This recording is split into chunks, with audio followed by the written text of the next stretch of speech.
Bienvenue à tous, ravi de vous retrouver dans G-Sport, votre rendez-vous dédié à tous les sports sur Télé Grenoble. On espère que vous êtes en pleine forme. Faites gaffe au virus qui court un petit peu partout. Faites du sport, il paraît que c'est très très bon pour les combattre. N'est-ce pas Mathias? Ça va toi? Oui, ça va très bien. Moi, je suis en pleine forme. Tu vois, je fais du sport. Et ben voilà, tout comme notre invité avec ses joues roses en pleine saison d'hiver. Zoom ce soir sur le sport des airs. Le Dakar s'est achevé il y a quelques jours et d'aventure en mésaventure, notre invité a terminé la course malgré son abandon. Bonsoir Alexandre Giroux. Bonsoir. Ça va? Impeccable. Eh ben, merci beaucoup d'être avec nous. Tu es pilote de quad. On avait beaucoup d'espoir et puis un moteur cassé. Mais tu as terminé la course donc au titre des repêchés dans un classement à part. Donc on va tout savoir dans un instant avec toi. Tout de suite, le JT des sports. Il y a eu plein de choses. Alors on commence par les leaders. Les beaux leaders du FCG qui ont eu la bonne idée d'aller s'imposer en déplacement à Béziers et qui ont donc pris les points. Donc une 4e victoire consécutive en 2020 pour nos Grenoblois, 25-16 avec un super essai de Enzo Selponi. Sur Chandelle, ça c'est génial. Et puis surtout une première place acquise grâce à la défaite de Perpignan le dimanche face à Mont-de-Marsan. Oui, Perpignan qui était leader. Donc on vous explique tout ceci dans G-Rugby cette semaine avec Steven Stefano, le néo-zélandais. Les brûleurs de loups, on a eu un petit peu peur avec une défaite quand même vendredi dernier. Avec une première défaite en 2020, c'était face à Gap, c'était dimanche dernier. Les brûleurs de loups sont bien repris, sont remis dans le sens de la marche en déplacement à Amiens, une belle équipe aussi qui figure très très bien cette année en Ligue Magnus. Ils sont imposés en prolongation 4-3, ils sont toujours leaders avant les playoffs. C'était mardi soir, c'était hier soir, donc au Coliseum, où c'est pas facile de gagner, où on voit que la lumière s'éteint sur les buts. Hein. Enfin, pourquoi pas. Allez, les déceptions, et c'est le GF38, décidément ça va pas trop. Ouais, c'était clairement pas le meilleur match des Grenoblois cette saison. Un 0-0 à domicile, c'est le 12e match nul cette saison pour les joueurs de Philippe Inchberger. Dès le début du match, il y a eu quelques petites inspirations de la part des attaquants, mais rien de concret. On s'est même fait peur en toute fin de match avec les Picards qui ont bien failli l'emporter dans les derniers instants. Il va falloir se remettre dans le sens de la marche très très vite pour les Grenoblois parce qu'il y a un gros calendrier. Tout à fait. Alors, le sport, c'est bien sûr de la compétition, c'est aussi de la passion, c'est du travail, c'est du lien. Alors, on fait une petite respiration émotion dans ce JT avec une personne qui a créé du lien pendant plus de 30 ans sur la glace de Clémenceau, puis de Pôle Sud. Si l'engagement pouvait avoir un visage, ça serait celui-ci, celui de Cathy Faure, entraîneuse, directrice du club, une personne qui ne se met jamais en avant. Alors, elle est servie ce soir-là avec près de 200 patineurs de toutes les générations qui lui ont rendu un hommage. Alors qu'elle quitte le Grenoble-Isère Métropole Patinage. Les petits qui sont devenus grands, les petits tout court, voilà, c'est ça la beauté des sports. Il y avait aussi Didier Lucine et Claudie qui sont venus d'Annecy, les entraîneurs. Voilà, c'est la beauté du sport, cette beauté qui s'exprime durant des milliers d'heures d'enseignement, mais aussi dans les coulisses des compétitions, en déplacement. On voit ici Sacha Trey qui est venu, qui l'a connu depuis tout petit, bien sûr, avec des patins de location, patins artistiques. Cette image, elle vaut son pesant d'or. Voilà, Cathy est donc toujours au téléphone avec les parents, avec la fédé, les nuits à coudre des tuniques, à peindre des décors. Jamais on l'a entendu se plaindre, même pas quand on lui avait confié le micro de Télé Grenoble pour commenter à mes côtés des compétitions et des galas. Voilà, c'est aussi le sport comme on l'aime. Un bel hommage. Exactement. Allez, on reparle. Sport de glace, sport de neige plutôt. Biathlon, c'est parti. Et du bilan très positif pour ces dernières semaines, alors que les athlètes observent une pause avant les mondiaux. Après 6 étapes de Coupe du Monde, le Villardien d'adoption, Martin Fourcade, est toujours leader. Quant au 100% Villardien, Emilien Jacquelin, il se révèle d'étape en étape. Il est 8e du général, malgré une mass start de Paul Yuka un petit peu en deçà. Il a remporté, on vient de le voir, le relais mixte avec Anaïs Bescon.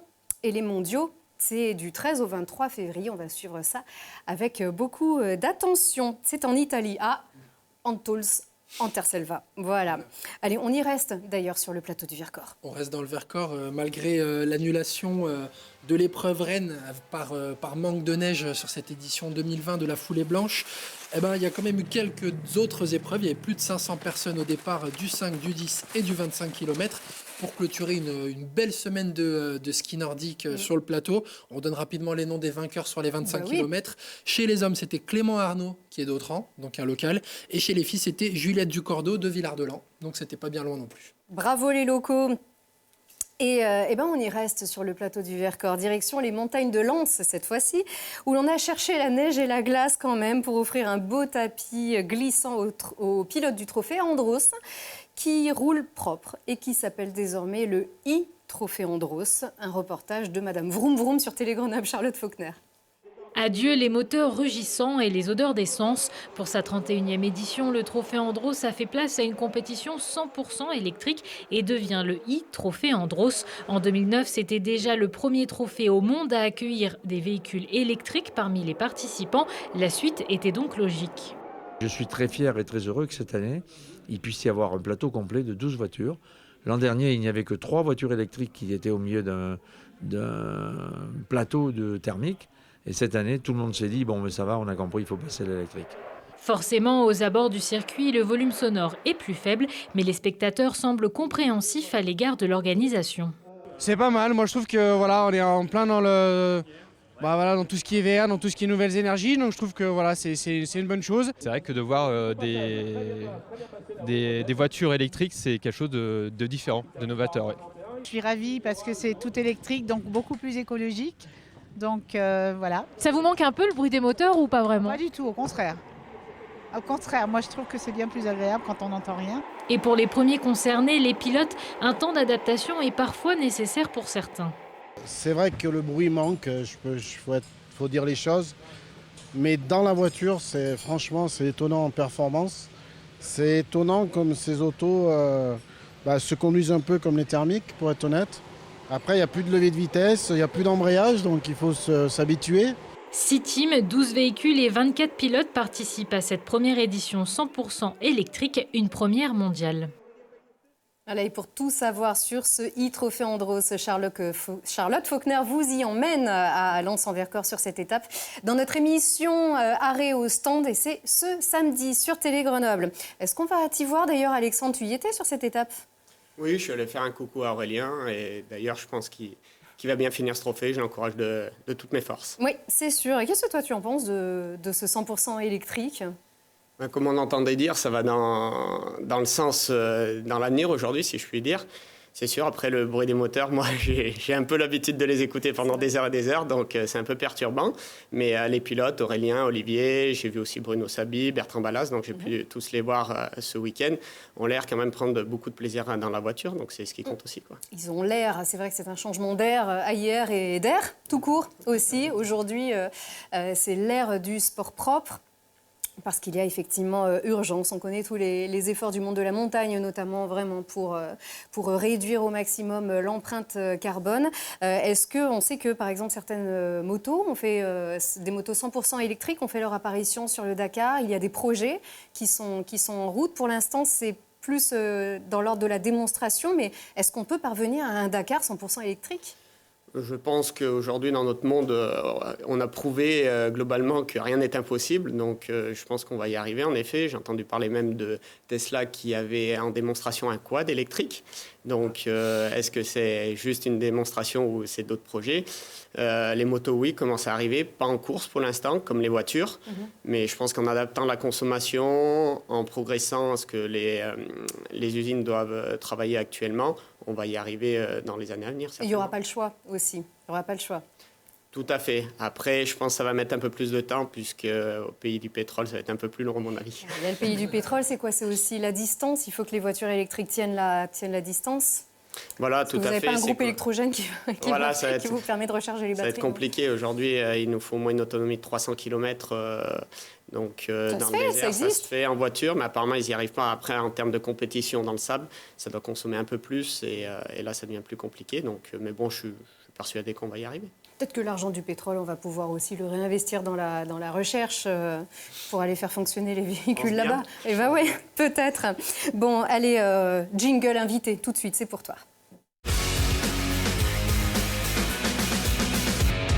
Voilà, pour officialiser cette interview, donc après une 4e place en quad l'an dernier, le but était de faire aussi bien, voire mieux, cette fois en Arabie Saoudite. Alors ça n'a pas été simple au départ. Est-ce qu'on peut dire que tu es parti en mode diesel?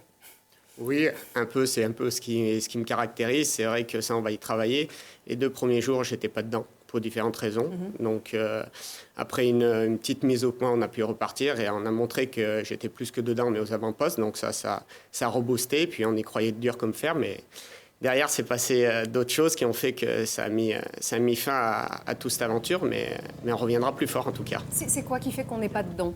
Ça veut dire quoi, on n'est pas dedans? Le Dakar, on va dire, c'est mentalement, bien que j'étais très bien préparé, mais c'est vrai qu'on arrive sur le Dakar, c'est 15 jours. 15 jours de course, c'est 7 000, 10 000 km en fonction des années.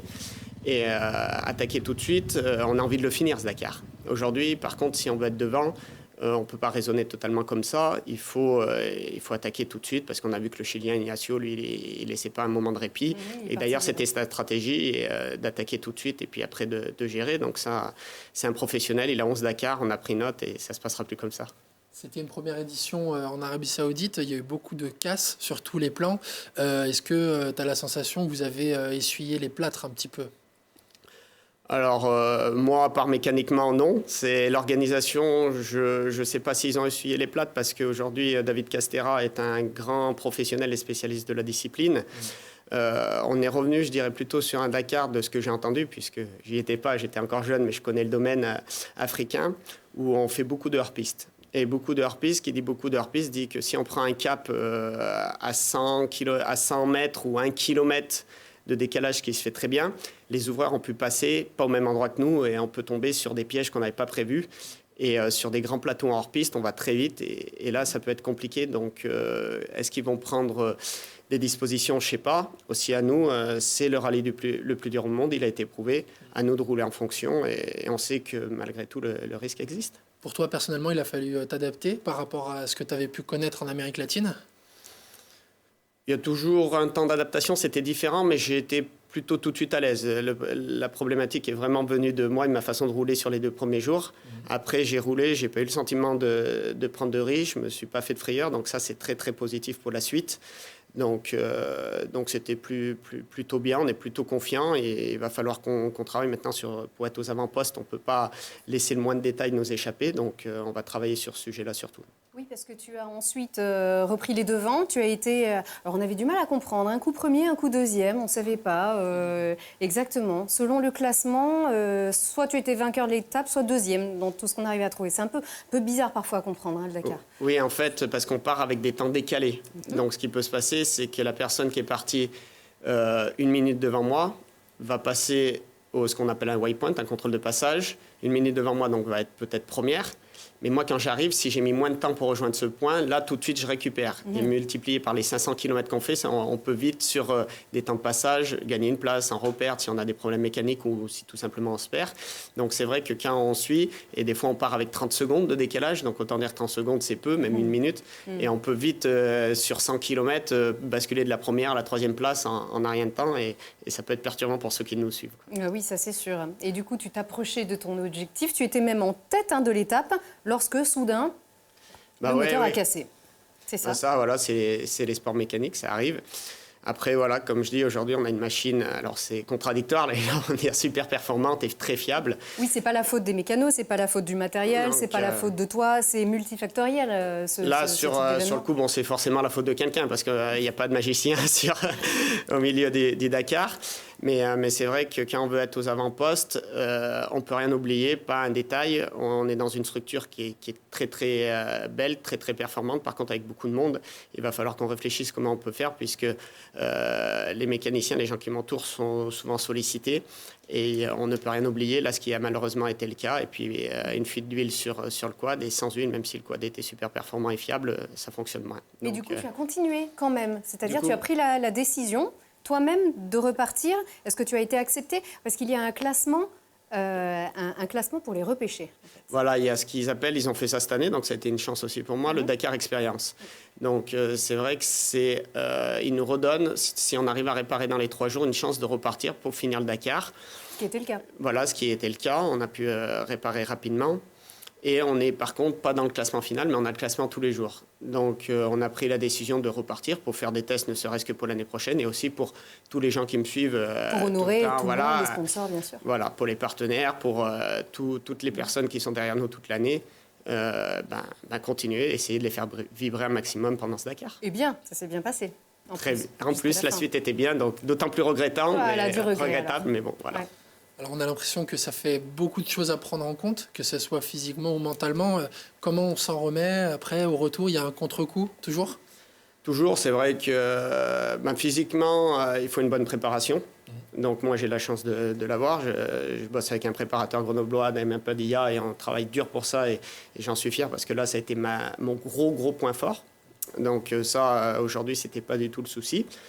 Après, mentalement, pareil. C'est vrai que dans le milieu du sport, on en parle un peu moins, on en vient de plus en plus. Mais je me suis rapproché d'un préparateur mental, Damien Garcia, avec qui on a travaillé. Ça fait 2 ans maintenant qu'on travaille ensemble pour être prêt pour tous ces paramètres. Donc, ça a plutôt bien fonctionné. Il faut s'améliorer. Mais malgré tout, on est là, on a les nerfs qui nous tiennent, on a tout ce qu'on a travaillé qui fonctionne. Par contre, le retour est un peu violent quand on revient. C'est vrai que voilà, il faut revenir à la vie quotidienne et se dire waouh, qu'est-ce qu'on a vécu. Et on se dit, j'ai 1 an maintenant avant le prochain, donc c'est une préparation d'1 an, vraiment, que ce soit physiquement. On se prépare comme un athlète de haut niveau. Oui, je pense qu'on peut dire que c'est pas comme, on est tout à fait. Moi, c'est 1 heure à 2 heures de sport par jour. Plus les entraînements le week-end où on peut monter en fonction si je m'entraîne en quad ou pas à 2 ou 4 heures. Donc c'est un investissement complet. Parce que tu travailles, Et puis à côté, il y a le travail. Donc il faut. Mais comme je dis, les journées font bien 24 heures. On arrive toujours à trouver un moment entre le travail, la famille et puis les entraînements. C'est sûr. Et un entraîneur un sportif de haut niveau, donc c'est effectivement du physique, c'est de la muscu, une hygiène de vie, la diététique. Et voilà, avec Romain aussi. Donc qui porte le même nom que toi, ça tombe bien. Ça tombe bien, donc on se comprend bien. Ouais. Mais c'est vrai que avec Romain Giroux, on travaille beaucoup aussi sur tout ce qui est diététique. En fait, j'ai vraiment la chance, aujourd'hui, j'ai tout un staff vraiment avec moi qui sont des passionnés, qui me suivent. Sur la durée. Et sur la durée, voilà. Et pas d'entorse. J'y crois donc dur comme fer qu'on va y arriver un jour. Les sponsors, on va les voir, puisque tu avais invité les partenaires, tes supporters, ta famille, à prendre contact avec toi, en fait, pour de vrai. Vous avez fait un live, c'était à Renault Alpine, à Saint-Martin-d'Air. On voit Bruno Sabi qui était là et qui a présenté justement sa belle voiture du Monte-Carlo historique. Tu as donc donné rendez-vous à tous ces gens en direct. On voit aussi Pierre, aussi Sabi, et ton papa. Donc, juste derrière. Voilà comment ça s'est passé. Parce que toi, tu as vu l'envers du décor derrière ton téléphone, j'imagine. C'est aussi ça, donner rendez-vous à ces supporters qui ne peuvent pas être ici. C'est ce qu'on dit, on n'est pas en tribune, on ne peut pas être sur un pas d'arrivée. Donc, finalement, c'est le web, c'est le virtuel qui permet de leur faire vivre cette expérience à tes côtés. Oui, tout à fait. C'est vrai que, comme je dis, moi, je ne suis pas dans un stade de rugby, un stade de foot ou encore les BDL, le hockey. Et c'est vrai que par rapport à ça, du coup, j'avais envie de les emmener dans mon monde, j'avais envie de leur faire découvrir ça. Et on a réussi à Riyad, à l'étape de repos, de faire un Skype et de pouvoir partager ces moments-là avec eux. Donc, c'était super cool. Montrer les coulisses, tout le staff, le travail, leur rendre hommage. Comment ça travaillait, comment ça a gravité autour, le monde qu'il y avait, la taille du bivouac. Et puisque c'est 3000 personnes, c'est un village qui se déplace sur le Dakar. Donc c'est assez énorme. Et puis mon grand camping-car d'une marque de sport bien connue avec un matelas à l'intérieur. Voilà. Oui. Mais bon, ça nous permet d'être sur le Dakar en tout cas. Et d'avoir peut-être un peu moins cette solitude du pilote, même si vous êtes toute une équipe, mais voir un peu sa famille, voilà, son papa, ses filles, sa femme, ça fait du bien. C'est vrai que c'est sympa. Au milieu, on part quand même, au total, on part quasiment 3 semaines. Donc c'est plutôt sympa d'avoir cette coupure et de partager avec tout le monde. Beaucoup d'émotions avec ton papa. C'est sûr. Qui pilote, ancien pilote aussi, donc il y a beaucoup de respect aussi. Beaucoup d'émotions et beaucoup de respect. Mais en tout cas, merci de nous avoir fait partager cette expérience ici. Du coup, on va se tenir au courant pour l'année prochaine.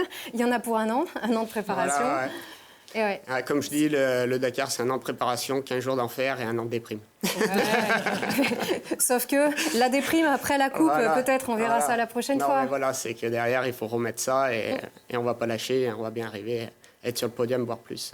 L'année prochaine. Tout à fait. Puis on te revoit aussi en démo à la patinoire Pôle Sud, parfois sur les matchs des Brûleurs de Loup. Avec grand plaisir. J'ai beaucoup d'amitié et d'affinité avec les BDL et c'est vrai qu'on essaye toujours de faire un petit show sympa pour eux et pour le public grenoblois. À la fin des matchs. À la fin des matchs, donc je serai certainement là et j'espère que tout le monde prendra beaucoup de plaisir. Pour fêter la Coupe Magnus encore une fois, on l'espère. C'est une bonne idée. Allez, merci Alexandre. Les grands rendez-vous de ce week-end, c'est avec toi Mathias, tout de suite. À partir de vendredi et pour 3 jours, le mondial du monoski fait escale au Sept-Lô. Un week-end pour découvrir une discipline qui détonne et qui pourrait bien vous avoir. Vendredi 31 à 20h, les basketteuses de la Tronche-Mélan tenteront de continuer sur leur lancée de victoire à domicile. Après Toulouse et le Centre fédéral Sétanger qui viendra à son tour affronter le BCTM au gymnase du Charlet. À la même heure, à Pôle Sud, les Brûleurs de Loup joueront l'un de leurs derniers matchs de la saison régulière à la maison face à Chamonix. Les BDL restent sur une défaite à domicile.